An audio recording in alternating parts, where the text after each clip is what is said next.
Salut, c'est Greg, bienvenue dans la meilleure vidéo d'essai et de retour sur la CF Moto 450. Ouais les gars, ils se la pètent un peu. Alors ce qu'on va faire, parce qu'on vous a prévu quand même 4 pages de sommaire, ça c'est même pas forcément que les notes, c'est le sommaire. On va aborder tous les sujets, donc regardez la vidéo, on vous met un chapitre, comme ça vous allez à la section que vous voulez, et vous nous direz à la fin si effectivement elle était pas mal ou pas. On intégrera au milieu pas mal de moments où tu as fait des essais, que ce soit en off-road ou dans notre trip hivernal en Corse de la semaine dernière. Et une chose est certaine, c'est que dans cette vidéo, on va commencer par le contexte de ce test, puisque c'est ta moto, c'est pas une moto d'essai. Juste avant, tu avais la Transalp. D'ailleurs, la Transalp, on en parlera en fin de cette vidéo, parce qu'on a une petite tartine à mettre dessus, une petite couche. Donc l'explication, pourquoi tu es passé sur celle-là plutôt que la Transalp? Pourquoi être passé sur la MT450? Tout simplement parce que la Transalp répondait pas à toutes mes attentes. Et tu en as essayé plusieurs. On a une vidéo de retour sur ta Transalp à l'époque, oui. Et puis ça l'a pas fait finalement, on en parle en fin de vidéo. Donc le contexte du test, c'est que tu voulais une moto sur laquelle tu sois à l'aise et que tu puisses quand même faire du road trip et du off-road. Alors c'est une moto qu'on a dit idéale pour les permis A2, puisqu'elle est compatible, mais pas que, c'est ton cas. Donc on développera dans la vidéo sur toute la partie moteur pour voir s'il en manque. Enfin, il y a énormément de questions là-dessus, la puissance, parce que c'est une A2 justement. Et toi, tu as le permis depuis belle lurette, donc c'est pas ton cas. Au niveau contexte du test encore, ça fait... Elle a combien de bornes là? Là, elle a 2500 bornes. Là. Donc c'est 2500 bornes que tu as fait toi-même. Oui. Tu as fait du off-road déjà avec. Avec Axel qui est quand même sur le podium du GS Trophy avec Laure qui est venue autour du tonneau déjà. Oui. Donc elle a dû, à mon avis, t'emmener dans des trucs pas chemin blanc quoi. C'est ça, les chemins ardéchois. Voilà, donc on pourra en parler aussi. On a fait de l'autoroute pour aller chercher notre ferry, oui. Aller-retour, dans des conditions un peu glaciales et merdiques. Donc on pourra en parler. Et puis on a fait la Corse, c'était de la petite route, voire des fois de la route à trail où il n'y avait plus de goudron. On a fait un poil de off-road aussi. Donc on a un contexte large. On a testé partout en fait. Ouais. Et c'est mieux qu'un test parce qu'un test c'est 20 minutes quoi. C'est 20 minutes, ouais. Donc ce qui m'intéresse aussi dans ce retour, puisqu'on s'est fait harceler de questions pendant le trip en Corse où tout le monde voyait que ta moto et même plus la Corse, c'est qu'en fait bien souvent les tests qu'on peut voir, ce sont des tests de gens qui vont juste essayer de faire une vidéo dessus en la prenant en concession 20 minutes, ou alors des fois un poil plus long mais pas tant. Donc là tu as quand même passé, on a passé une semaine ensemble dessus en Corse. C'est large quoi comme test. Et c'est surtout ma moto, donc on peut la tester dans toutes les conditions. De nuit, tu vois par exemple, on a très peu d'essais de nuit, on verra tout à l'heure. Oui. Il y a quand même quelques petits soucis de nuit. Bon allez, développons tout notre programme sur cette belle chinoiserie. C'est parti. Après cette brève intro, on commence sur le chapitre design et ergonomie. Le design bien évidemment c'est personnel. Toi c'est une bécane qui t'a plu? J'aimais bien sa face avant, le garde-boue haut. Et ce côté aventure déjà qu'elle propose. C'est vrai qu'ils ont fait aussi un peu du mastoc autour du réservoir, où là c'est que du design, hein, c'est oui, pas le réservoir. Là c'est du plastique. Hein, okay. Mais ça lui donne pas un air de 450. Et c'est vrai que souvent on pense que c'est une plus grosse cylindrée. Au niveau, grosse question qui revient tout le temps, les finitions. Parce que, alors on aura tout un thème sur la chinoiserie, hein, parce que ça c'est une grosse philosophie qu'il faut qu'on aborde. Bon, finition ça veut dire quoi? Les plastiques, le cadre, les boutons. Est-ce que par rapport à Honda, qui est une référence quand même de moto qualitative et fiable et tout ça, est-ce que tu es descendu? C'est pas le même aspect. Est-ce que je suis descendu en qualité? Je dirais que non, parce que je retrouve les mêmes fonctions. Par contre, visuellement, on sent que c'est pas du Honda. Après, sur l'ensemble de la moto, les finitions, il n'y a rien à dire. Hein. Tu vois bien que c'est propre. Après, c'est pareil, on en reparlera dans la partie chinoiserie, mais il y a un cahier des charges, puis tu le remplis ou pas avec l'argent que tu mets en face ou pas. Donc avec le budget qu'ils avaient pour ce projet. Elle fait pas, quand tu la vois, elle fait pas cheap, elle fait bien fini, les plastiques sont ok, ça tombe en face. T'as eu des vibrations, t'as eu des trucs qui font oh putain, ouais, je suis sur une daube quoi. Non, j'ai pas eu tout ça, et pourtant les vibrations, j'aurais pu en avoir, parce que j'ai enlevé tout de suite les caoutchoucs sur les cale-pieds. Comparé, oui, au Honda que j'ai eu, j'ai pas de différence. Si tu me mets un masque dessus et tu me dis c'est quelle moto? Ouais, non, ça paraît pas. C'est compliqué de te dire non, c'est une CF moto. Non, tu peux pas le juger comme ça. Quoi. Au niveau du poids, parce que ça va aller dans notre chapitre sur l'ergonomie, sur comment on va se sentir à bord. Au niveau du poids, déjà, il y a une petite tricherie là. Il y a une petite tricherie, ouais. Souvent, pour ceux qui ont regardé, je pense que si ça vous intéresse, vous avez vu le poids.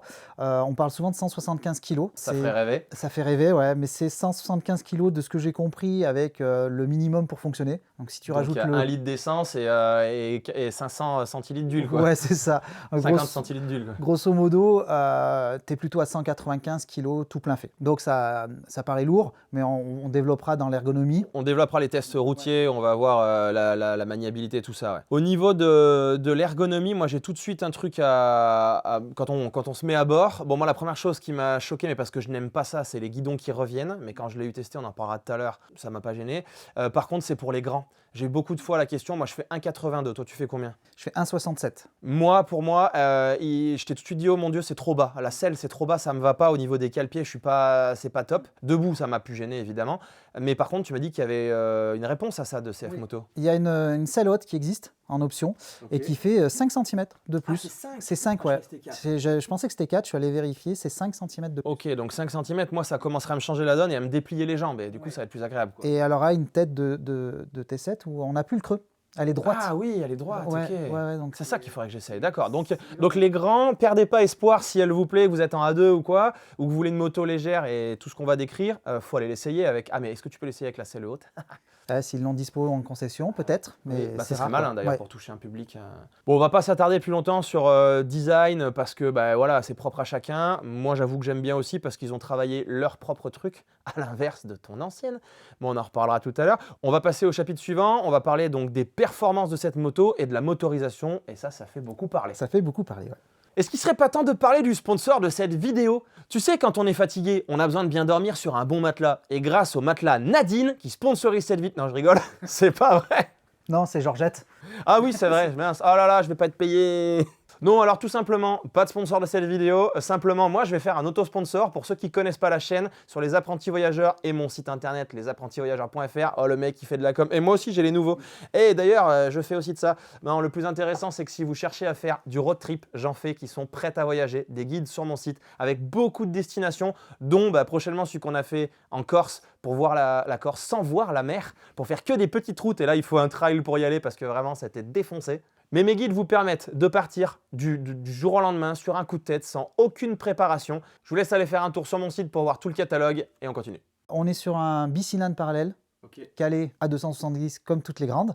On va avoir 42 chevaux, 42 newtons de coupe. Cylindré 450 du coup. Cylindré 405 m3, ouais. C'est quand même la première fois qu'on nous propose un bicylindre, enfin qu'on nous repropose parce qu'il y en avait à l'époque peut-être, mais sur une moto A2 et 450, non? Parce que moi je voyais que des monos là. Effectivement, il y en a pas. Après recherche, on n'en trouve pas. On parlera des concurrentes tout à l'heure, ça on a un chapitre. Dans cette catégorie-là, dans ce cylindre-là, pour le moment, elle est la seule, ça se réveille. Oui, parce qu'il y a une bonne idée quand même, hein. On en parlera dans les tests, mais il y a une bonne idée. Ouais. Pourquoi? Parce qu'en fait, on a un moteur qui est hyper dynamique, qui reprend à n'importe quel tour.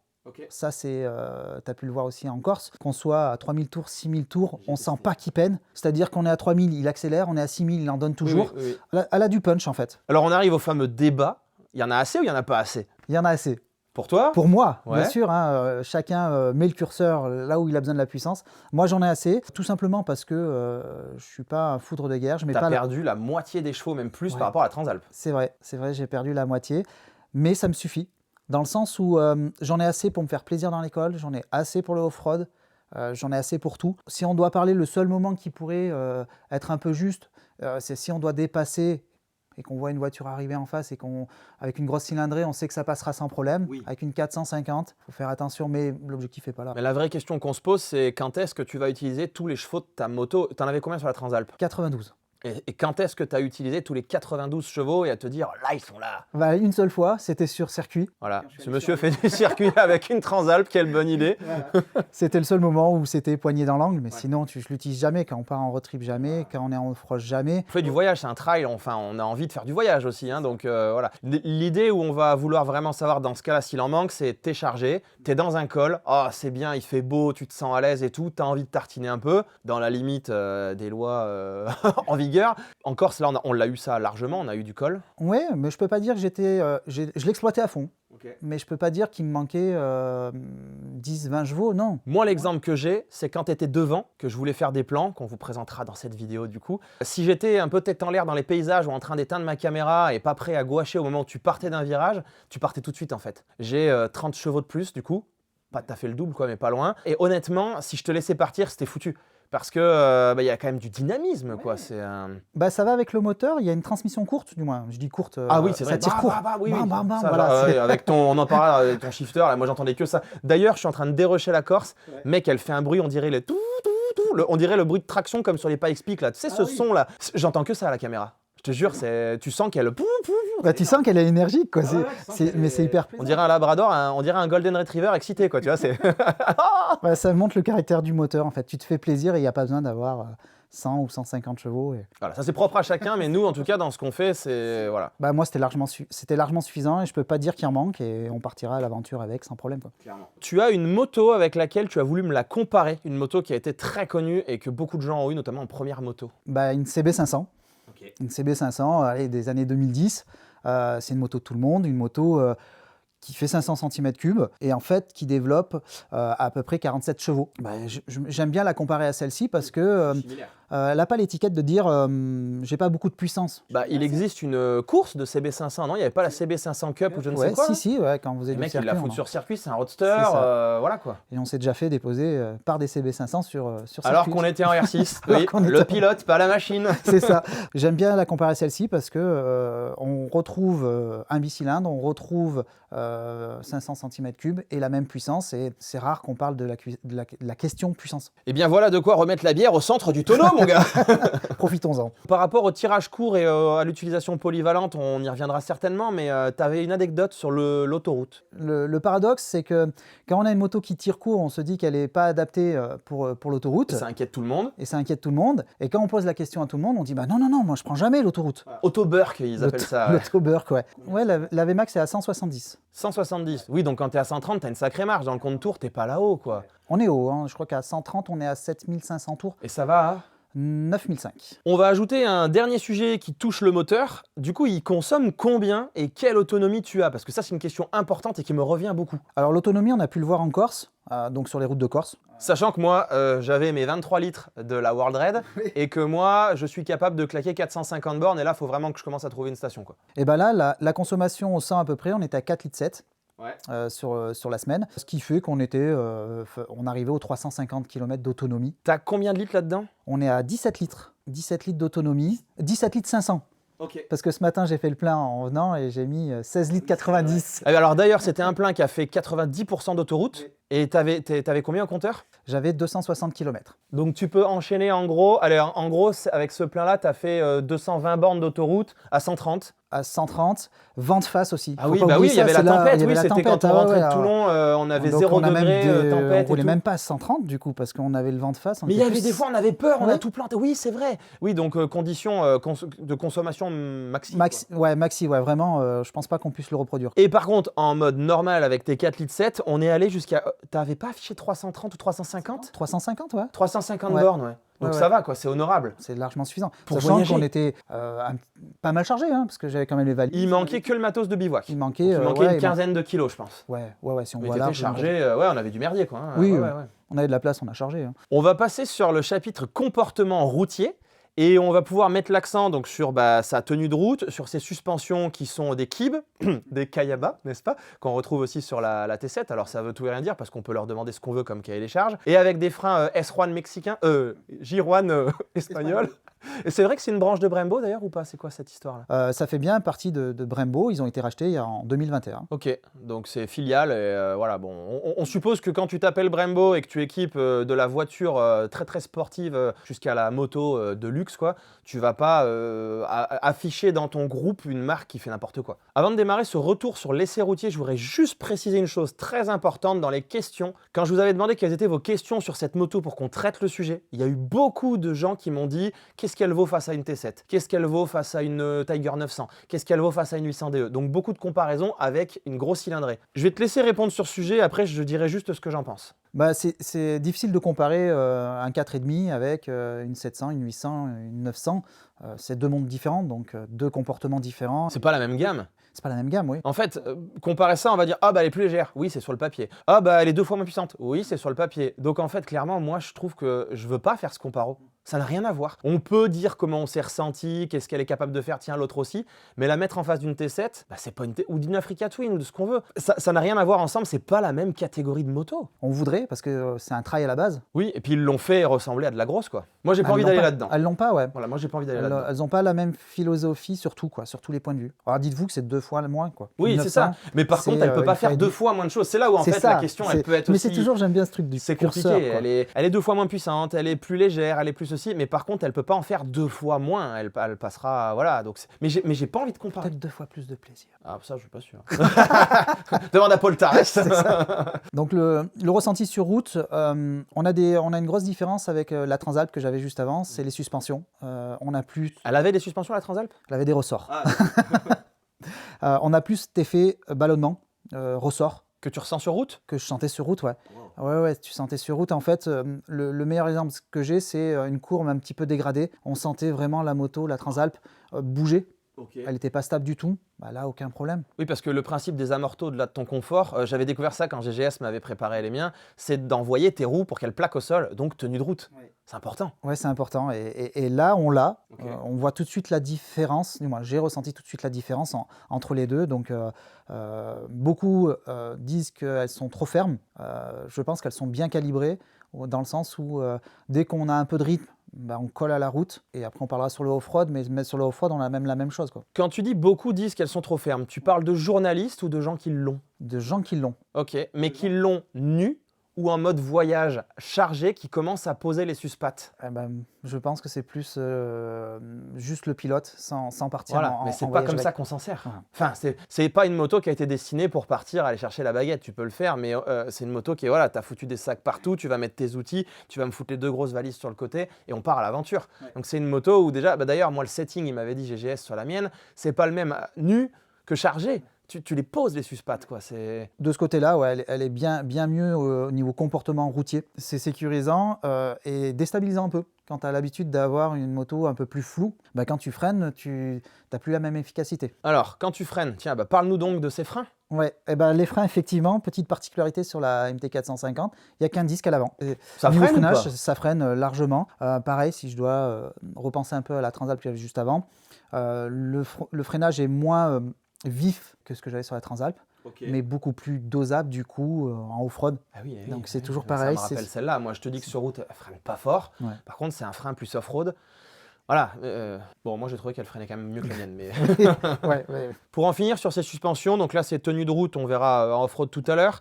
Donc, c'est du Kayaba. On est sur de la suspension de qualité, je suppose quand même, puisque Kayaba, ils peuvent tout faire, mais ils font pas que du... Enfin, ils font globalement des trucs sympas. À l'arrière, la Morto, il est bien ou pas? C'était le gros défaut de la Transalp. Oui. Bah là, effectivement, tout est gommé. On a vraiment... c'est-à-dire que la Transalp, on appuyait, je suis pas sûr qu'elle passait le contrôle technique voiture, elle faisait que renvoyer. Là, celle-là, on l'a vue, bon là, je peux pas la descendre, mais je t'avais fait faire l'essai en Corse quand je te filmais sur le dos d'âne, et où je t'avais dit, vas-y, écrase d'un coup, et en fait, elle fait poum poum, et elle revient, et elle pompait pas, quoi. Un défaut, par contre. Un défaut, le réglage de la précharge, qui est pas très pratique. Donc on n'a pas à l'ancienne. C'est à l'ancienne, ancienne. Ouais. Parce que la Transalp était déjà à l'ancienne. Oui, alors, point quand même pas si mal, sur l'amortisseur inexistant de la Transalp, c'était des petites montagnes. Ouais, et t'arrivais plus facilement à les choper pour les tourner. Avec la clé, ouais, t'avais tout de suite les 7 réglages. Alors que là, t'as 2 anneaux, les vieux anneaux contre-écrou qu'il faut se faire chier, que tu râpes, que tu limes, qu'à l'ancienne. Mais si on avait mis, comme on a sur les autres motos, d'écran comme ça, peut-être qu'on rajoutait 300 balles ou 200 balles sur le prix de la moto, quoi. On l'a fait quand on a chargé pour être un peu plus à l'aise. Ça se fait, ça prend 10 minutes au lieu de prendre 30 secondes. Niveau débattement, tu sais combien il y a dessus? Oui, alors, au niveau de l'avant, on est à 200 mm et à l'arrière, on est à 200 mm aussi. Bon, c'est plutôt correct, il y a une belle surface de travail. Oui. Ça t'amène à une hauteur de selle de combien tout ça d'ailleurs? Bah là, c'est assez particulier, on est à 82 cm de hauteur de selle. Donc moi qui suis relativement petit, 1m67, je suis super à l'aise. J'ai les pieds, les avant-pieds vraiment à plat, quoi. Ça m'amène à cette histoire de pied au sol. Je t'ai déjà vu là en Corse faire des choses sur les parkings en dévers, là, tu sais, en bas du col de Sorba. On était sur le parking, il n'était pas tout à fait plat et il fallait la reculer parce qu'on était en descente comme ça, la roue avant vers le mur, quoi. Et tu l'as manœuvré comme jamais je t'ai vu faire avec aucune autre moto. Donc son poids, sa maniabilité, déjà on commence à la ressentir. Ouais, bah c'est tout tout le paradoxe, c'est que sur le papier, on est à 195 kg. Oui, elle est assez lourde sur le papier, on est qu'à 9 kg de la T7 c'était 204, je crois, ma première, pas celle-là. Et la Transalp, c'est 209. Donc, tu vois, je suis pas loin de ce qu'avait une Transalp.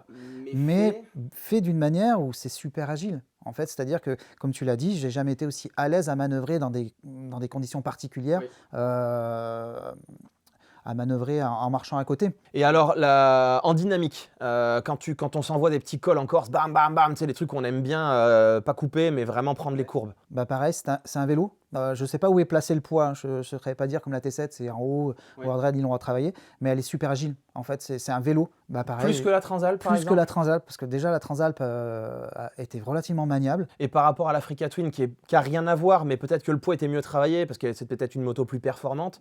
Est-ce que tu... Bah, difficile de comparer. L'Africa Twin était vraiment, on était à plus de 230 kg. Ah oui, c'est vrai. Donc, ouais, bah, elle aurait pu être taillée, tu sais, ouais, incisive et mais tout tu pour la sens placer. Mais l'inertie pour passer d'un angle à un autre. Voilà. Que j'ai encore moins sur celle-ci. Elle est très vive, ouais, elle se place, du moins elle se place. Elle a des changements d'angle super faciles et un poids qui doit être bien travaillé comme il faut parce que comme tu dis, à l'arrêt, je la déplace même dans des conditions difficiles.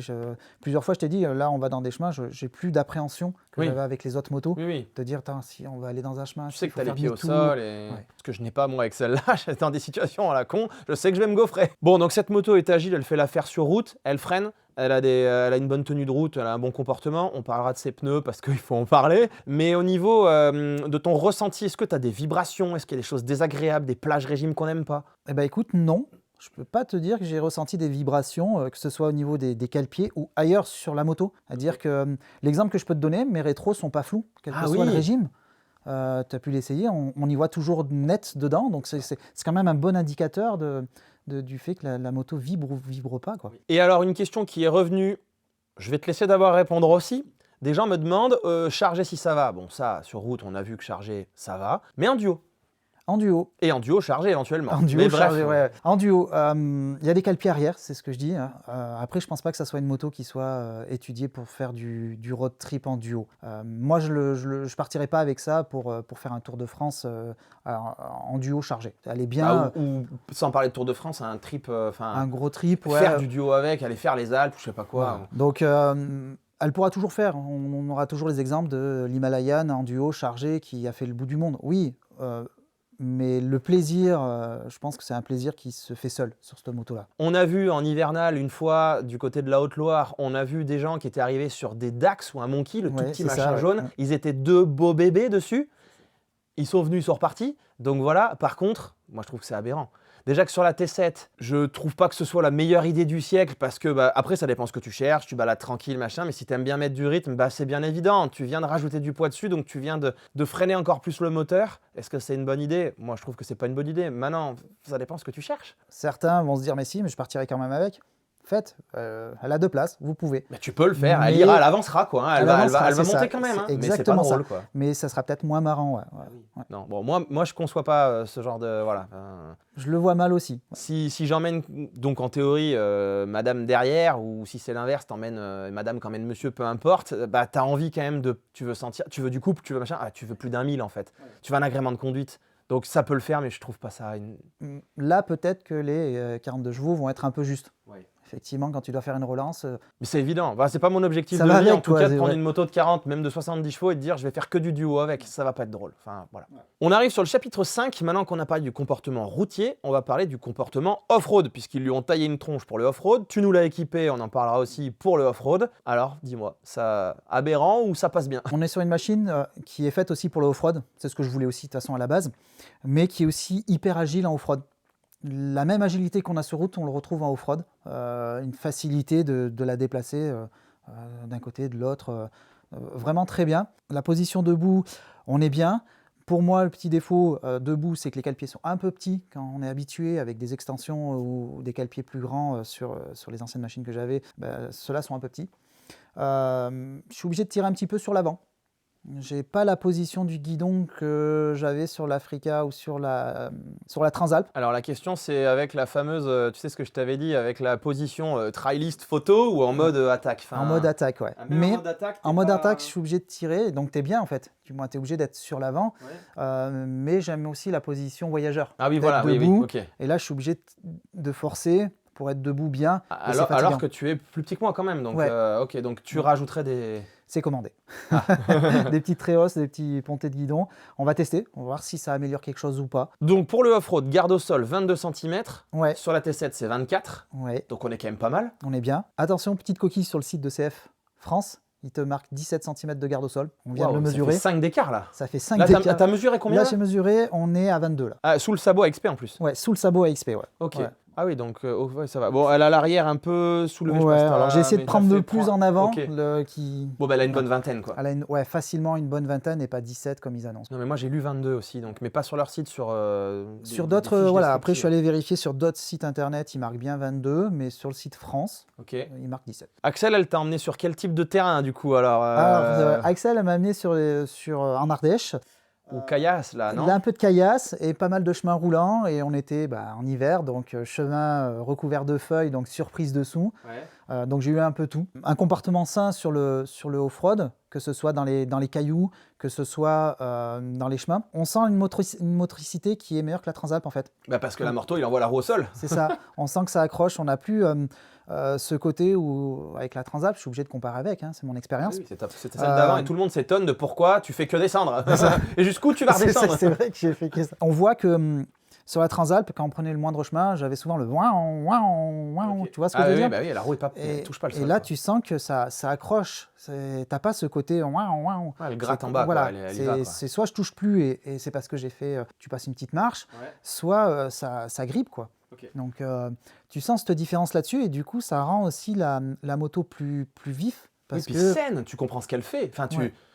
t'as pas de donc, flou, quoi. elle t'en renvoie des informations que t'as pas du tout sur la Transalp. Oui, oui, bah oui. La Transalp, tu voyais que c'était, du moins tu l'as vu derrière moi, plusieurs me l'ont dit, je fais que ça dessus Oui, en fait, oui. je faisais que sauter. T'as fait pas mal de off-road avec, notamment l'URT, 48 heures, 1200 bornes, donc 80% off-road, t'en as fait quoi. J'en ai fait, ouais. Donc on retrouve des informations que j'avais pas avec la Transalp. On passe à notre chapitre 6. On va parler de ses équipements et des technologies, donc ce qu'elle a. Donc tu vas nous expliquer un petit peu tout ce qu'elle a d'origine, que ce soit équipement ou électronique, et puis on va voir un peu ce qu'on peut mettre et ce que tu as mis. Alors l'équipement d'origine sur la CF, ce qu'on peut remarquer, c'est que c'est des jantes tubeless. Oui, Moi, je suis super surpris que sur cette gamme-là de... ça coûte cher de fabriquer avec les rayons tangentiels, ils appellent ça là C'est sur ça, le côté. sur Ouais. l'extérieur Ouais.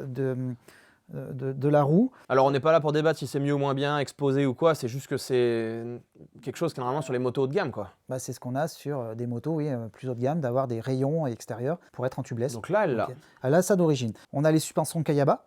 Oui. Ça aussi, on en a parlé. c'est très bien aussi. On va avoir les repose-pieds, du moins le sélecteur de vitesse et la pédale de frein qui sont rabattables. Ah, ça c'est pas mal. C'est C'est prévu off-road. c'est prévu au fraude. T'avais ça sur la Transalp? Non, Putain. il n'y avait pas ça. Il y a les rétro-rabattables. Alors là, c'est les double tech. Oui, que t'as j'ai remis les récupérés. tiens. J'ai remis les miens. Mais c'est vrai qu'ils sont d'origine, rabattables. ils sont C'est rabattables. très rigolo, il y en a qui testent ça et qui trouvent que c'est sympa pour le réglage. En fait, non, c'est pour les planquer, pour pas les péter. Donc ça, c'est d'origine aussi. On a aussi d'origine l'USB type C, type A. Ah, t'as les deux prises? J'ai les deux prises dispo et c'est parfait parce que du coup, elles délivrent relativement... Ah oui, ça crache ou pas? Parce que des fois, c'est léger quoi. Ah bah ça crache bien parce que j'ai les deux téléphones qui en permanence sont branchés dessus, ils sont chargés à 100% à chaque fois. Avec luminosité 100%. quoi, Avec aussi, l'unité donc, 100% GPS, Ah ouais, donc pas Wi-Fi, mal. parce qu'il y a tout dessus. Ok. GPS, Wi-Fi, Bluetooth, donc ça charge super bien. Quoi. D'accord. Voilà. Tant que t'es sur le poste à l'avant, tiens, on va y rester. Tu m'as dit que ta bulle était réglable. Oui, effectivement, la bulle est réglable une main. Voilà. Yes, ok. Donc, ah oui, on peut puis le ça faire. clique pas cheap, ça clique Ah blum non, blum blum. c'est Ouais, des c'est bien. gros clics, donc tu sais qu'ils sont... Voilà. Qui sont enclenchés. qui sont Ah oui, enclenchés. oui, ouais, là, elle est toute ok. Là, elle est toute en bas, très bien pour le off-road. Et puis tu vas pas te la prendre là, quoi. C'est ça. Et elle peut monter haut pour la protection? Et ben elle va monter...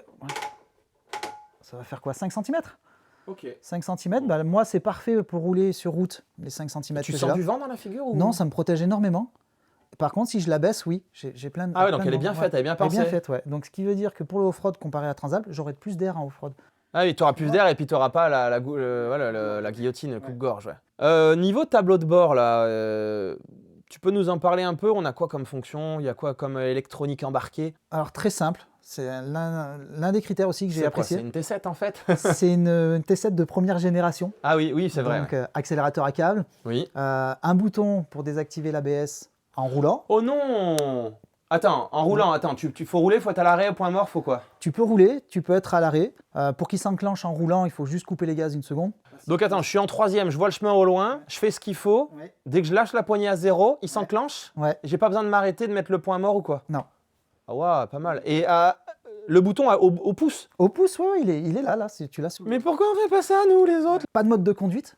Ok. Ça, je voulais plus en fait. C'est peut-être mon historique, Oui. mais d'être passé de l'Africa 1100 bourré d'électronique, Android, auto, machin, truc, de la Transat qui en avait déjà moins, mais pareil, t'arrives devant un chemin, il faut que tu fasses. Oh, il y avait des gros menus quand même. Si, t'avais des gros menus, ouais. C'était Moins que sur la 1100. Ah oui, oh là. Je te confirme que c'était moins que sur la 1100. En fait, ça m'agace de devoir s'arrêter devant un chemin et dire attends, je paramètre. Ouais, quand t'es en voyage et que t'as fait d'autres trucs avant, que t'as changé de mode, ouais. C'est un peu agaçant en fait. Mettez-nous un bouton pour désactiver l'ABS. Donc là, c'est plus simple. Donc c'est plus simple. T'as bien évidemment un indicateur de rapport engagé. Oui.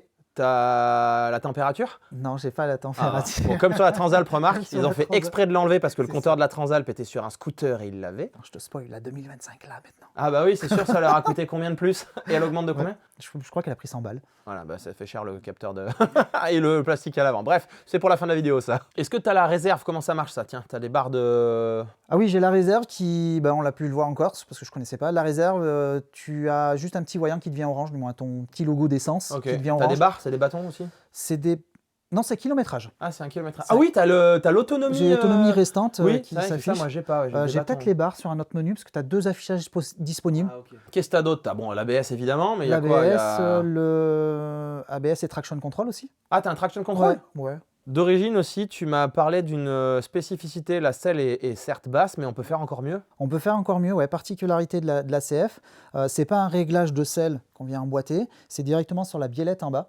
Tu as un deuxième réglage pour passer la selle à 800 mm. Mais la hauteur de selle au final, mais tu fais comment? Faut des outils, Alors là, il faut des outils parce qu'effectivement, il faut aller sous l'amortisseur dessous, il faut démonter et passer sur un autre et crantage. passer sur un autre crantage, mais il Ah, est donc prévu. la biellette classique, elle n'a pas le trou du début et de la fin, elle a un autre au milieu dispo. C'est ça. Ça permet de régler et encore, voilà, on passe à 80 mm pour les petits gabarits. Et Ah oui, d'être ça encore fait plus bas simple. ça, ouais. Ah bah ok, oui, ça ouais. fait bas, ouais. Ouais, parce qu'il y a plein de personnes qui cherchent des motos basses, 80 d'origine.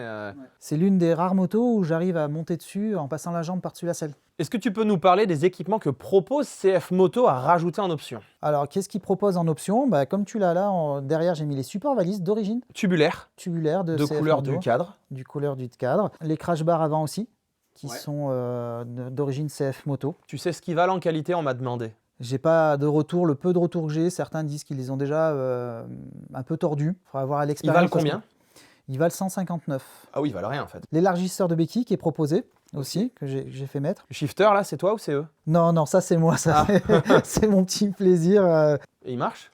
Il marche bien. Ah ok. On s'amuse bien. Ah, moi je l'ai beaucoup entendu, je l'ai à peine testé sur mon petit essai, mais parce que j'ai du mal avec psychologiquement avec les shifters, je suis pas habitué. Mais toi t'en es content. Moi j'en suis content, ouais, il fonctionne bien. Il propose un sabot aussi? Alors il propose d'origine, tu as un sabot alu. Tiens donc. Ouais, de série. Mais sur la Transalp, il y en a pas. Non, il n'y en a pas, non.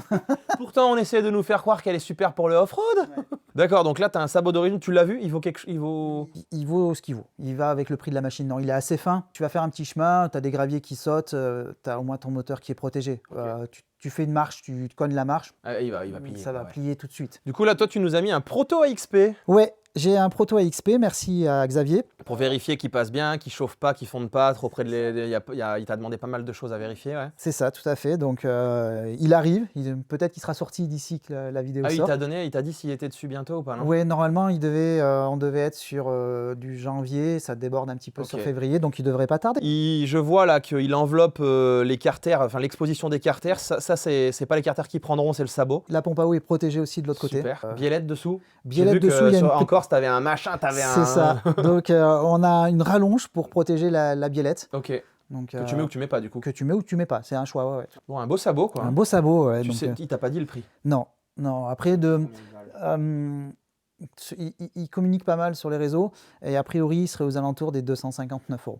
Ok. Et celui d'origine, tiens, qui est feuille d'alu un peu, il a combien? 100 balles, non? Il est d'origine. Ah, mais il est d'origine, pardon, Ah oui, c'est oui. pas une option. C'est ah, pas mais une oui, option, donc quand je non, disais, il est donc, ah oui, 100% vraiment, il sort d'origine, avec. quoi, ouais, Ah oui, donc donc il elle sort a un avec. sabot sorti de. Ok. Après, ils ont des sabots en option métal, Ah, renforcé. renforcés, mais ils font aussi un sabot plastique. Ah, ok. Ouais, ils font un sabot plastique, mais qui ne protège pas les carters et la pompe à eau. Ah, donc il est plus simple. Et tu connais son prix à celui-là? Je me demande si on n'est pas aux alentours des 300 €. Ah, donc plus cher que la XP, mais moins protecteur? Ouais, moins protecteur, ouais. Bon, on peut juste saluer qu'une marque propose un sabot en plastique épais, mais par contre, bon, Ouais, pas il optimal, a quoi. Bah, il n'y a pas le savoir-faire d'AXP. Hein. Ah oui, bah ça. Donc, des années d'expérience, c'est pas pour rien, quoi. On a une question qui va revenir avec aussi le réseau de distribution, mais c'est bon, c'est une moto récente, c'est donc une moto chinoise. Est-ce qu'on a déjà des équipementiers qui ont proposé de quoi l'habiller de partout? Oui, on avait déjà discuté avec SW Motech. Ils avaient ça dans les tuyaux. Donc ça y est, leur équipement est sorti. À l'heure où sortira la vidéo, il y aura pas mal de choses Motech dessus. Tout à fait. J'ai vu du JV qui sortait, ça y est, Sur les support valises. porte-valises, Ouais, ok. les support valises arrière. C'est une moto où les marques suivent derrière. Bah, de toute façon, ils savent qu'elle est attendue, elle a été attendue, elle est vendue, elle est utilisée, on en parle, donc forcément, pour eux, il faut poser des produits dessus, quoi. Pendant qu'on est sur les équipements et que tu m'as parlé des porte-bagages, tu as pu adapter tes valises Lone Rider dessus, sans problème, on le voit dans toutes les vidéos, et ça lui va bien, en fait. Écoute, adapter, c'est un grand mot, hein, c'est presque standard. Bah, c'est du tubulaire, donc c'est du c'est tout ce qu'on tubulaire. a En besoin fait, sur j'ai la dû Lone. faire le réglage derrière et ça s'est clipsé dessus sans problème. Au niveau des repose-pieds, dont on a dit qu'ils étaient un peu petits, oh, il y a quelque chose qui est prévu, tu sais? Bah, j'ai pas réussi à trouver encore. J'ai pas réussi à Sûrement trouver. que si Motech sont sur le coup, ils vont nous proposer un truc à mettre dessus. Ce serait bien.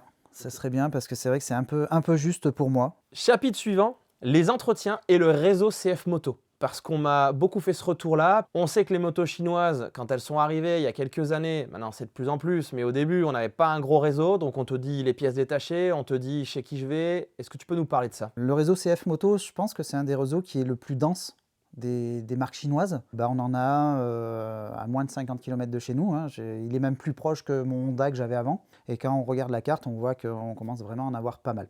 Il y a aussi la garantie qui est de 2 ans. Oui. Alors certains diront que 2 ans. Oui. Moi je dis c'est très bien d'avoir 2 ans.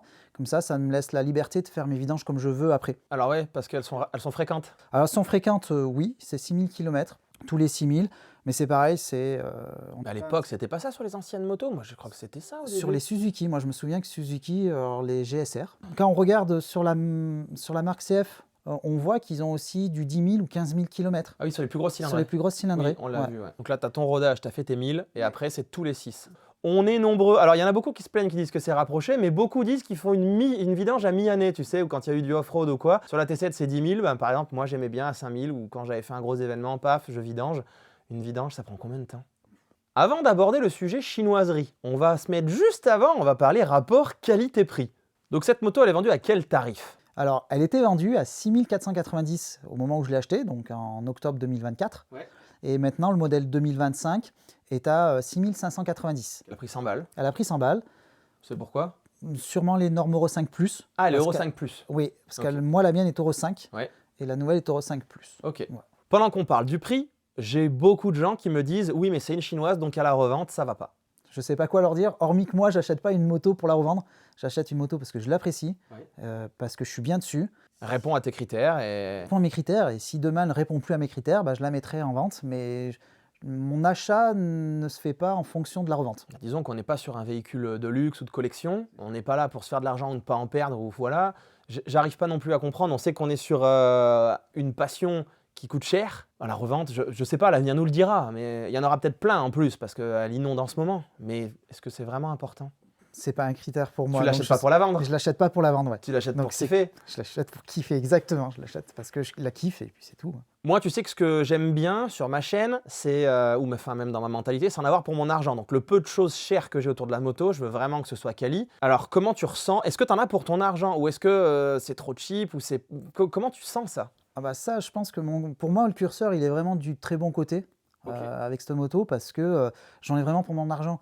Pour 6 500 €, j'ai une moto qui répond à mes attentes, qui est équipée déjà d'origine bien plus que ce qu'était la Transalp et qui n'est pas du tout le même tarif. Donc pour moi, le rapport qualité-prix et qualité-kiff, il y est, quoi, sans problème. Et comme on a dit tout à l'heure, au début de la vidéo, bah, elle fait pas du tout cheap, elle fait pas du tout les plastiques. Là, de toute façon, je les ai devant les yeux. T'aurais pu la laver quand même depuis la Corse. Elle est dans son jus, la pauvre. Mais voilà, ça a l'air propre. S'il y a un truc qu'on ne sait pas encore, c'est le retour d'expérience sur la visserie. Je t'avoue que j'ai entendu beaucoup dire que sur une T7, ça pouvait vite rouiller, que les visseries, elles étaient pas ouf. J'ai jamais eu le souci. On verra sur celle-là, l'avenir nous le dira. Peut-être qu'il y en a qui ont déjà commencé dans des régions où, par exemple, les routes sont salées, à voir. Mais La qualité de la visserie, peut-être pas la meilleure. Ok, tu l'as vu déjà? Je l'ai vu parce que j'ai dû démonter les crash bars quand j'ai installé le shifter. Donc Ouais. j'ai dû les démonter et les vis sont prêtes à foirer, voire quasiment commencent à foirer. Ouais. La Donc, tête, tu veux la dire? tête, ouais, la Ok. tête. Alors elles n'ont pas cassé ni rien, mais Ouais. tu sens que l'empreinte, Ok. c'est pas la meilleure. Donc ça, c'est à préciser dans le rapport qualité-prix. Ouais, ouais. Donc tu là, peux j'ai déjà remplacé une vis. Ouais, tu vois. Ok. Bah maintenant, elle bougera plus. Là, elle bougera plus et elle pourra se démonter, remonter. Il y aura plus de soucis, Exactement. mais... Le meilleur moyen pour moi de la positionner, c'est de savoir pour les 6500 que tu m'as dit, on a quoi? Qu'est-ce qu'il y a en face? Eh ben, en bicylindre, ben, on n'a rien. Ah, il n'y a pas de Il n'y a pas de concurrence. bicylindre. Ça arrive. On a la GS 450 prototype qui a été montrée. À quel prix, s'il vous plaît? Ah bah, on ne sait pas. Ouais, bah ça, on peut sait commencer pas. à parier, mais à mon avis, 8000. Ouais, facile, ouais, je pense. Ouais. Facile, facile. Donc à voir, ce sera un comparatif intéressant. Pour moi, à l'heure d'aujourd'hui, en termes de concurrentes réelles, dans la même gamme, on va dire, on en a 4 qui se placent. Il y a l'Himalayan 450, La nouvelle, du coup, la nouvelle, qui fait à peu près 40 chevaux, 40 chevaux, c'est mais ça, mono. et qui est à 6 440 €. Ok, Donc à peu près, on est dans le même tarif. J'y suis pas allé dessus, elle me plaît pas. Tu vois, c'est comme on disait tout à l'heure, une moto, il faut qu'on kiffe. Là, je kiffe pas, j'ai même pas essayé, je suis pas allé voir. On a aussi la CRF 300, qui... Ça vaut combien? Ça vaut cher. Attends, je l'ai testé en Crète. On s'en rappelle, il y a encore les vidéos sur ma chaîne. Ça vaut 6000, je sais plus Ouais, combien. Tu l'as noté? 6199, ouais. 6199. Ouais. La moto, c'est une 300. Et il n'y a pas de suspension. Ce que tu as dit avec la Transalp, moi quand j'étais parti de chez le loueur, la moto est très récente dans les virages, ça faisait ça. Et en off-road, il n'y a pas, et tout le monde le dit, il n'y a pas de suspension. On peut pas la mettre en face. Tu vois, à 6000 balles, elle est 200 balles de moins, et en fait, il faut s'en caler pour 2000 balles de suspat, quoi. Ouais, et puis il y a un autre inconvénient, c'est que là, on parle plus du tout du même taille de réservoir. Ah oui, tiens. C'est que là, on est sur des réservoirs qui font 7 litres, 7 litres 8. Oui, c'est vrai, oui. Donc ça consomme peut-être moins, mais tu feras pas, en tout cas, tu n'afficheras pas 350 bornes tranquilles avant d'aller à la pompe. La dernière, du moins les deux dernières que je vois, il y a la 390 Enduro R qui vient d'être annoncée, la 2025. À quel tarif aussi, s'il vous plaît? Parce qu'elle a vraiment de la gueule, mais... Moi, je dirais merci CF Moto. Elle arrive à 6 749 €. Ah, donc c'est pas si cher. Pas si Mais c'est un déconnant. mono? C'est un mono. Combien de chevaux elle fait? On sait pas ça. Alors, j'ai pas trouvé la puissance. Je sais qu'elle aura 39 newtons de couple. Elle avait 40 celle-là. Elle avait Donc aura 40, du ouais. couple, donc en mono. En mono, donc. Ok, bon, il faudra avoir l'équipement. On va avoir l'équipement. ouais. Et voilà, je pense qu'il y aura beaucoup de choses en option. Oui. C'est KTM. Oui, bah, notamment l'électronique avec l'abonnement. C'est ça. Ouais. Et la dernière qui reste, c'est la 310 GS, mais c'est jantes à bâton, tu vois. Oui, suspension très simpliste. Hein. Tout à l'heure, c'est celle de Sophie, on l'a déplacée dans le garage. Je me suis amusé à te montrer qu'elle pompait aussi. On est bon, et puis elle est relativement chère. On est à 6007. Ah oui, elle est très chère. Je pensais qu'elle était moins chère que ça. Ouais, non, bah, laisse tomber. La bicylindre qui vont sortir, elle sera aberrante comme prix. Donc, la concurrence, c'est ce qu'elle en a, ce qu'elle en a pas. Bah, Ouais, c'est mettez bizarre, votre hein. curseur soit en dessous et on a tout ce qui est toutes les 300 monos. Mettez le curseur au-dessus et on va avoir tout ce qui est Aprilia 660, la T7. Ouais, mais pour moi, on etc. n'est pas dans la même gamme. C'est pas le Bah, même c'est segment, ça, quoi. tu C'est vois, plus la même chose. elle est là et il y a une gamme là, il y a une gamme là. Et... Bon, c'est sympa de voir de la positionner en face de ce qu'on peut proposer en pseudo-concurrence, mais finalement, ils ont frappé fort là quand même. Hein. Très fort, ouais. Très fort et avec un prix vraiment contenu aujourd'hui. Mais ils font ça sur toutes leurs motos en fait. Et bien du coup, ça nous amène au chapitre 9, chinoiserie. On a pas mal de choses à dire parce qu'il y a énormément de préjugés sur les motos chinoises qui vient du Made in China. Alors c'est pas forcément les motos, c'est de... Bon bah aujourd'hui on sait que les productions, on veut les recentrer sur nos pays, ce qui est bien pour les économies, tout ça. On veut essayer de contrer un peu la Chine. Donc là on va rentrer dans de la philosophie. Il faut pas juste réfléchir sur une moto en fonction de sa propre philosophie à chacun sur... l'économie mondiale et compagnie.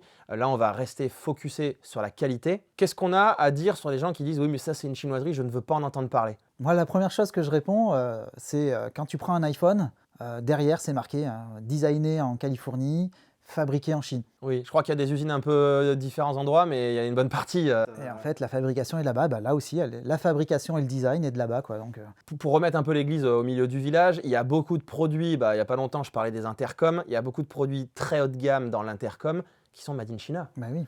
Et moi, ce que je voudrais dire sur le Made in China, c'est qu'en fait, que ce soit un Chinois ou n'importe qui, tu poses un cahier des charges sur la table, tu dis j'ai tel budget pour faire tel produit et il va te mettre une qualité en face. Tu dis j'ai pas de thune, il te fait une daube. Tu dis j'ai de la thune, j'aurais eu plus de thune par exemple sur celle-là, j'aurais mis allez tiens on va passer à de la visserie au-dessus. Mais je pense en fait ils savent tout faire. Bien sûr qu'ils savent tout faire. Ils savent tellement tout faire qu'aujourd'hui, CF Moto, à la base, c'est un constructeur de moteurs. Ah oui c'est vrai. Et KTM les a approchés pour faire leur moteur. Et aujourd'hui, ils fabriquent leurs moteurs pour leur gamme de 790, il me semble. Oui. 790, 890. Et puis il n'y a pas une idée comme quoi en ce moment KTM va mal et qu'ils sont C'est prêts ça. à les racheter pour. J'ai Tu vois, entendu cet écho-là qui arrivait dans tu le vois temps. Donc au final, après on dira quoi? On n'achète plus KTM parce que c'est des chinoiseries. Enfin, alors ça reste toujours de la philosophie sur le Made in China, mais c'est quand même bizarre que beaucoup de gens critiquent les motos chinoises. Par contre, on n'a jamais eu autant de sites chinois, genre AliExpress, Temu, ou il y en a un autre comme AliExpress. Ouais, je cherche, je j'ai l'ai pas. toujours un trou, mais bref, ils sont tous Wish. Donc maintenant, soit c'est de la merde et ça se sait vite. Il y a des produits dont on ne veut pas entendre parler, qui sont des chinoiseries et qui sont des merdes. Celle-là, si c'était une daube, ou si c'en est une, déjà on le saurait déjà, je pense, parce qu'il y a des gars qui ont déjà dû lui caler 20, 30 000, 40 000, enfin des gros testeurs, des gros rouleurs. Ça va se savoir. Et c'est pas leur idée. Ils veulent manger le marché.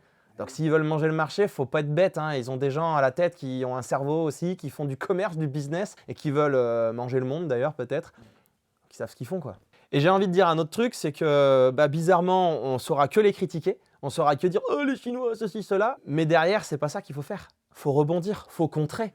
Avec notre Made in Europe, Made in France, Made in Japan, ce que tu veux, mais je pense qu'il faut contrer. Donc là, on rentre vraiment dans la philosophie.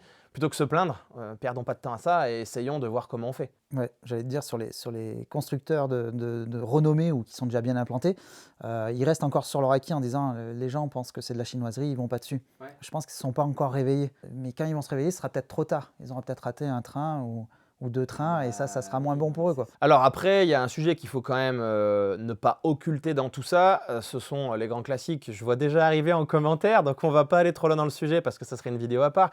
C'est les conditions certainement de travail qu'on va avoir sur les travailleurs chinois et les modes de vie, etc. qui font que, j'ai déjà les messages dans les commentaires en tête. Et je sais que ça va être écrit, mais oui, on sait qu'avec des telles conditions, on peut baisser les tarifs. Et forcément, ça coûte moins cher de produire là-bas qu'ailleurs. Bon, après, on ne va pas refaire la géopolitique mondiale et l'économie mondiale, mais il n'empêche qu'on ne peut pas contrer ces motos, elles sont là et on ne peut pas dire que ce sont des mauvaises motos, en tout cas pas pour celles-là. Ouais. Et pour éviter de glisser sur le mode débat politique, parce que c'est vraiment pas l'idée, il n'y a pas de provoque, il n'y a rien du tout, c'est parce que j'aime pas non plus qu'on tacle une moto pour un principe personnel au lieu de juger la moto, tu vois, c'est un peu comme t'aimes pas un mec, tu vas rayer sa voiture, la voiture elle a rien fait quoi, tu vois. Du coup, il y a un truc psychologique au niveau du tarif, qui va avec le Made in China, c'est que les gens pensent que si c'est pas cher, ça n'est pas bien. C'est ça. C'est ça. Aujourd'hui, une moto à ce tarif-là, on n'en trouve pas. Et avec ces conditions-là, on veut dire. Conditions-là, on a vu avec la concurrence. Et plusieurs fois, on me l'a dit en disant, oui, mais c'est limite une moto qui coûte pas assez cher. C'est une moto qui, vu qu'elle est pas chère, elle est pas bien. Tu vois, c'est associé pas cher, pas bien. Mais regarde, avec les fringues, moi je vais faire mon vieux con, mais quand j'étais gamin et que je faisais du skate, t'avais les belles fringues de marque, tu sais, Vans, Sun Valley, tout ça, qui coûtaient 2 bras 12. Quand tu prenais l'étiquette, c'était fait au même endroit que le pull de chez Decathlon, tu vois. Mais par contre, ça faisait bien de le vendre cher, parce que tu touches pas le même public. Et je sais que GGS m'avait fait le retour avec des gens qui lui demandaient de préparer des suspensions sur des motos très chères, et c'est des gens qui avaient des bons moyens financiers, et qui, quand ils voyaient la note à la fin, où ils facturaient, par exemple, je sais pas, 500-600 € pour une prépa complète, qui disaient « mais tu m'as rien fait, c'est de la merde ma moto, hors de question, mais je veux payer, je veux un truc ». Du coup, ils sortaient des all-ins et ils préparaient des all-ins, la facture elle explosait x4, et les mecs disaient « ah là j'ai de la suspension ».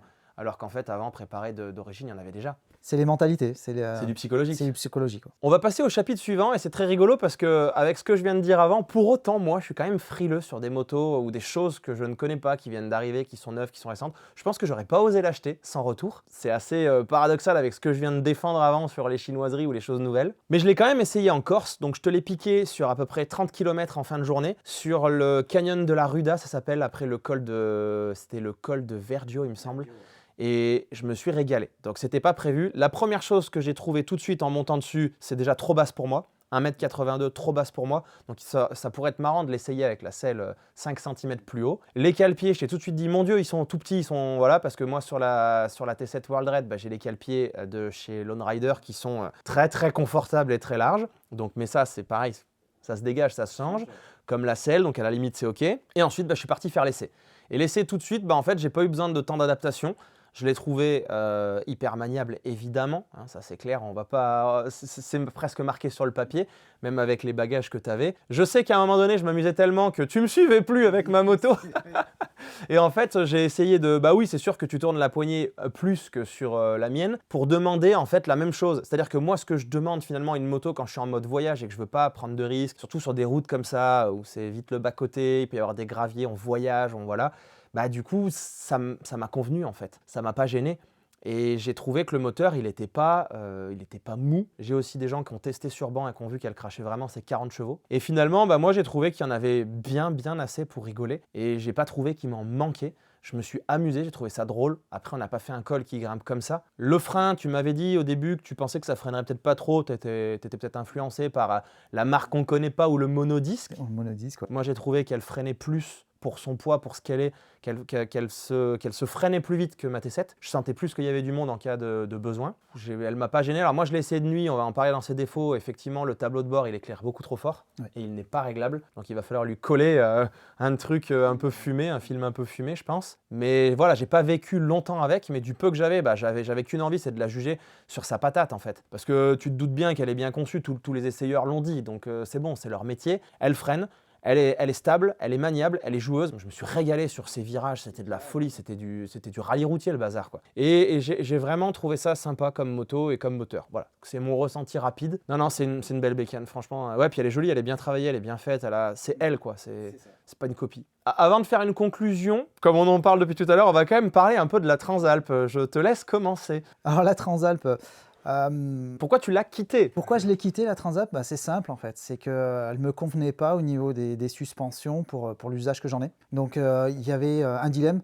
Soit je commençais à faire préparer les suspensions. Ce qui n'est pas possible parce qu'elles sont tellement mauvaises qu'il faut les changer. Il faut changer tout l'intérieur, c'est pas juste des histoires de réglage dedans. Voilà. Exactement. Ou soit je changeais de moto. En fait, pour moi, c'était virage à 90 degrés d'un côté ou de l'autre. J'en ai eu marre de devoir faire des frais pour l'adapter à mon plaisir. Oui, parce que j'ai eu pas mal de retours avec des gens qui ont dit qu'ils aimaient la Transalp. Donc ça, c'est libre à tous, hein, c'est nos avis perso.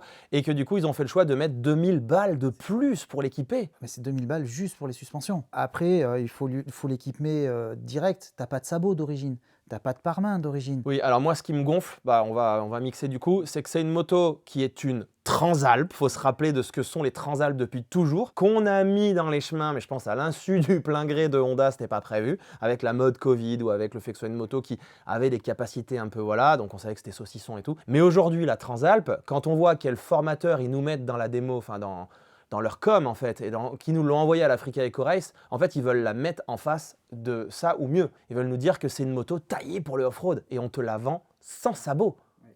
Mais non, mais c'est pas possible. On la vend sans accessoires en fait. C'est pas sans sabot, c'est sans accessoires. T'as même pas un USB. Si, l'USB tu l'as, le stagiaire l'a mis sous la selle. Quelle bonne idée.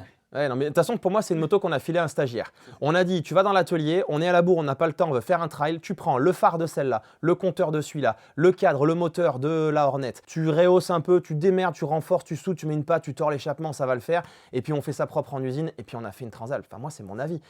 Parce qu'on est à combien? 2600 balles de plus que la Hornet? On est facilement 2600 balles. Combien coûte en plus? Parce que des gens, il faut en mettre. Donc, tu as bâton sur la Hornet. Combien coûte en plus la conversion en rayon? Combien coûte en plus, tu vois, les petits renforts de machin? Combien coûte en plus ça? Et tu me prends 2600 balles de plus, il n'y a pas de sabot? Mais tu dis combien ça coûte? Mais de prendre le phare de la Hornet, c'est le même que le mettre sur la Transalp. Ils viennent de le refaire cette année. Cette année, ils ont refait un nouveau phare pour la Hornet qu'ils ont remis sur la Transalp. Et au niveau des tarifs, tu m'avais pas parlé d'un truc, là, tu as noté t'as pris des notes dessus? Du coup, j'ai pris quelques notes en fait, parce que moi, ce qui m'embête le plus sur la Transalp, c'est qu'ils l'annoncent comme le trail le moins cher du marché. Et aujourd'hui, quand tu fais le tour du marché, tu te rends compte que si tu veux l'équiper pour du trail, alors quand je dis équiper, c'est simple, hein, c'est sabot par main, crash bar. Ouais. Une fois que tu as ces trois éléments-là, pour moi, tu as un trail de base. Ouais. Si tu n'as pas l'un des trois, il faut le mettre pour être tranquille. Et je me suis permis d'aller voir chez les concurrents de la Transalp, pas de la MT, hein. Et on se rend compte que c'est pas la moins chère et quasiment la plus chère si tu dois l'équiper de la même manière. Sachant que les autres ont sûrement besoin d'être équipés aussi, parce que genre elle arrive avec des pare-mains d'origine, mais pas ceux-là, elle arrive avec des pare-mains qui sont bons, mais il y a quelque chose. Il y a quelque chose. Parce que là, les équipements, parce que c'est pareil, je les ai rééquipés de la même manière. Cadeau surprise, tu as encore plus de 350 € à rajouter pour pouvoir fixer ces accessoires-là sur la moto. Ah bon? Oui, c'est-à-dire que par exemple pour la Transalp, si tu veux mettre le sabot dessous, il faut que tu achètes les crash bars bas sur lesquels le sabot va venir s'affixer. Ah oui, d'accord. Donc le sabot fait 400, les crash bars bas font 300. D'accord, ouais. Voilà. Donc si tu rajoutes tout ça en équipement d'origine, bah, t'es pas la moins chère du marché en fait. La 2025, sérieusement. On a raffermi les suspensions. Oui. Sérieux? Mais bon, vous voulez pas ça, il faut les changer, mais autre chose. Et puis ils ont jamais développé une signature lumineuse, une signature lumineuse ou un visage. Ils ont fait quoi? Ils y ont foutu. C'est le bal masqué maintenant en fait. Tu sais, hop, il y a un masque devant. Tiens, oh, salut, je suis la Transalp. C'est honteux quoi. On faisait ça quand on était des kékés sur nos 206, on collait des machins sur les phares quoi. Et le moteur n'a pas été retravaillé. Et le Il est moteur, toujours, oui. il est toujours explosif à partir de 6000 tours. Moteur roadster, mais Moteur Roadster, quoi, ouais. Pour moi, c'est pas une Transalp, en fait. Ils auraient peut-être pas dû l'appeler Transalp, ils auraient peut-être dû l'appeler la NC 750, du moins, Oui. la NX 750, comme ils ont fait. Mais pas Transalp, en fait, parce qu'elle a quand même un héritage d'un mot, du moins, elle a l'héritage d'un modèle. Moi j'en ai eu une, j'ai eu la 6,5. Enfin non quoi. La 700, Non. personne n'en a jamais parlé parce qu'elle était laide au possible, ça voilà. Mais c'est pas une Transalp. Pour moi, c'est pas une Transalp et on l'associe trop. Et en fait, au fur et à mesure, bah, tu rends compte que c'est une moto de plateforme, en fait. Oui. Mais pas un trail. Voilà. Pourtant, il y en a qui arrivent à en faire. Ouais, non, mais c'est ça. Mais je comprendrai jamais leur logique. Je sais pas ce qu'ils ont fait. Je sais pas pourquoi. On dirait qu'ils n'avaient pas le temps. Et quand tu vois la qualité d'une Africa Twin, qui n'est donc pas le même segment non plus, mais tu te dis, mais qu'est-ce qu'ils ont fait? C'est dommage, oui. Tout le monde l'a dit, ils faisaient une bébé Africa Twin. Alors, tout le monde attendait ça, moi je le défendais aussi parce que ça m'aurait bien plu, et des fois, dans ce débat, parce que c'est un débat, on m'a dit, mais non, une Transalp, c'est pas ça. C'est pas une bébé Africa Twin, c'est pas un truc taillé, machin, magnifique, là, off-road. Une Transalp, c'est la 600 et la 650. Ah, mais du coup, ils ont pas fait ça. Et ils te la vendent comme une Africa Twin, ils te la vendent taillée pour la guerre en off-road, tu vois, où on te prend donc voilà, des grands instructeurs, on te l'envoie à l'Africa Eco Race. Et en fait, derrière, on oublie de te dire « Ah, mais par contre, il a le kit de suspension en ligne, ça a 2000 balles de plus. » C'est un long débat, on peut en parler. Mais voilà, beaucoup de gens ne comprennent pas pourquoi tu es passé sur elle et ont vu que tu descends. Il y a des gens qui m'ont dit « Mais il fait quoi la prochaine fois quoi Bah écoute, il faut être pas bien la draisienne de mon fils, ok ?» On va passer à la conclusion, Ouais. parce que j'ai faim. Je pense que le pourquoi une 450 MT, tu l'as largement abordé. Il y a une question qui m'intéresse en conclusion quand même, c'est pour qui tu destinerais cette moto? Moi, je dirais tout le monde, que ce soit le jeune qui veut débuter. Donc le A2 débutant. Le A2 débutant. Qui n'a sans pas d'expérience moto, maniabilité, tout ça, qui voilà. Ouais, la hauteur de selle est parfaite pour commencer, pour avoir des bons appuis. Moi, ça fait partie de mes critères, mais un jeune, je pense qu'il aime bien être à l'aise à l'arrêt. Parfait. Okay. Celui qui veut partir en voyage tranquille, qui veut se faire un TET, mais qui veut pas un 300, mais qui veut pas un 750, elle est bien placée aussi. Bah, tu as celui aussi qui, ça me fait penser à ce que disait souvent Itchy Boots, là, qui voyage beaucoup. Elle, donc elle est a un petit gabarit aussi, mais elle veut une moto où n'importe où dans le monde, si elle tombe, elle la relève. Donc ça se destine aussi aux gens qui se disent je vais partir en autonomie, je vais faire du off-road, je vais la charger et je suis dans le sable ou tout seul dans je ne sais pas quelles conditions un peu complexes en off-road, je peux la relever tout seul. C'est pas parce qu'on est A2 que c'est forcément une moto que pour les A2. Oui. Je suis l'exemple concret, hein. Je suis passé d'une Africa Twin 1100 et je suis sur un 450 maintenant. Oui, mais parce que tu cherches pas le... Voilà, tu cherches pas, t'es pas là pour montrer que tu roules le plus fort, le plus vite, on cherche pas ça quoi aujourd'hui. Donc par contre, on la conseillerait pas forcément aux gens en duo. Après, allez essayer, ça dépend ce que vous cherchez, mais je pense que ça va pas être drôle. Et j'ai beaucoup de gens qui m'ont écrit aussi, qui m'ont dit qu'en, par exemple, une grosse moto, une GS, une 1300 GS, par exemple, j'ai eu l'exemple, et qu'il l'a acheté à côté pour tout ce qui est plus simple pour pas aller se mettre en difficulté.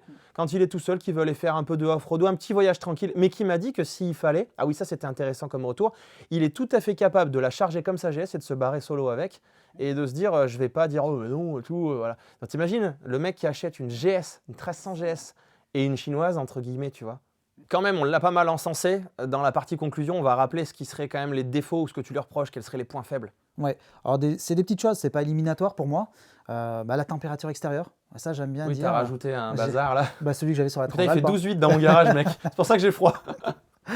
Ça, c'est par exemple, tu vois, sur la Transalp, c'était critiqué. Ouais. Là, j'en ai pas entendu parler une seule fois. Oui, mais à 6000 balles, tu te plains pas. C'est ça, exactement. On a les cale-pieds pour moi un peu petits, Ouais, donc ça se remplace, c'est pas grave. L'écran de nuit qui est très très lumineux. Donc on peut régler. Dans le réglage, il y a faible. Oui, mais le t'as minimum différents est dingo, Même le quoi. minimum, il est trop violent en fait. Ça fait partie des petits points faibles.